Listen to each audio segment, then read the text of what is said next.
10ই মহরম পবিত্র আশুরা উপলক্ষে দোয়া মাহফিল ও তবারক বিতরণ।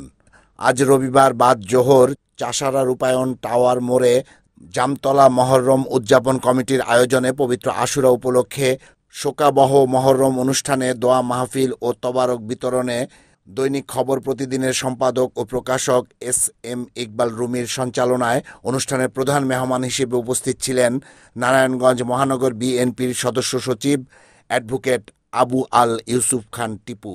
দোয়া পূর্ব আলোচনা সভায় 10ই মহরম আশুরার তাৎপর্য তুলে ধরে বক্তব্য রাখেন প্রধান মেহমান অ্যাডভোকেট আবু আল ইউসুফ খান টিপু। এই 10 মহরম কারবালার প্রান্ত থেকে আমাদেরকে ইসলামের জন্য শিক্ষা করতে হবে। ইসলাম ভোগের নয়, ইসলাম হলো ত্যাগের।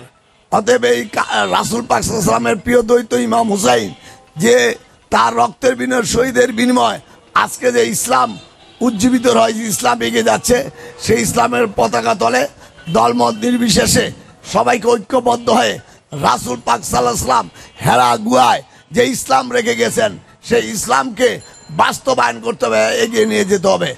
আমি মুসলমানদের প্রতি উদাত্ত আহ্বান করব, আমাদের মধ্যে কে ওয়াহাবি কে সুন্নি এ কথা বলে মুসলমানদের মধ্যে বিভেদ সৃষ্টি করার দরকার নাই। আমরা যদি রাসূলকে সম্মান করি সেখানে আপনার দ্বিমত হওয়ার কিছু নেই। যে যেভাবে রাসূলকে সম্মান করতে চায় করবে, যে যেভাবে আল্লাহকে পেতে চায় সেভাবে করবে। আমি হুজুর আরেকটি দৃষ্টিকোণ বলতে চাই, আমাদের সালাত 82 বার কোরআনে সালাতের কথা আছে, এরা যেমন গুরুত্ব আছে 132 বার কলবের কথা বলা আছে। অতএব আপনারা এই কথাগুলিও বলবেন। কল পরিষ্কার না করলে আমাদের যে লোহা যেমন ফেলে রাখলে যেভাবে মরিচিকা ধরে যায়, এই কল পরিষ্কার না করলে, মোরাকাবা না করলে আমাদের কলবে ময়লা জমে যায়।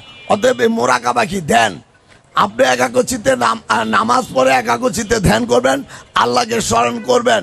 এখন এই মোরাকাবাকে বর্তমানে আমাদের অনেকে ওইটাকে বিভিন্ন নাম দিয়ে সে প্রশিক্ষণ দেওয়া হচ্ছে।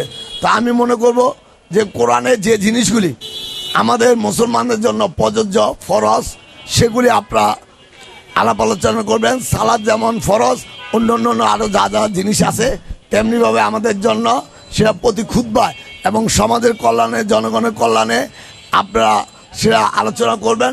সেটা মনে হয় সমাজের জন্য আমাদের কল্যাণ বয়ে আনবে। আলোচনা শেষে মিলাদ মাহফিল অনুষ্ঠিত হয়। মিলাদ মাহফিল শেষে দেশ ও জাতির শান্তি কামনা করে বিশেষ দোয়া অনুষ্ঠিত হয়।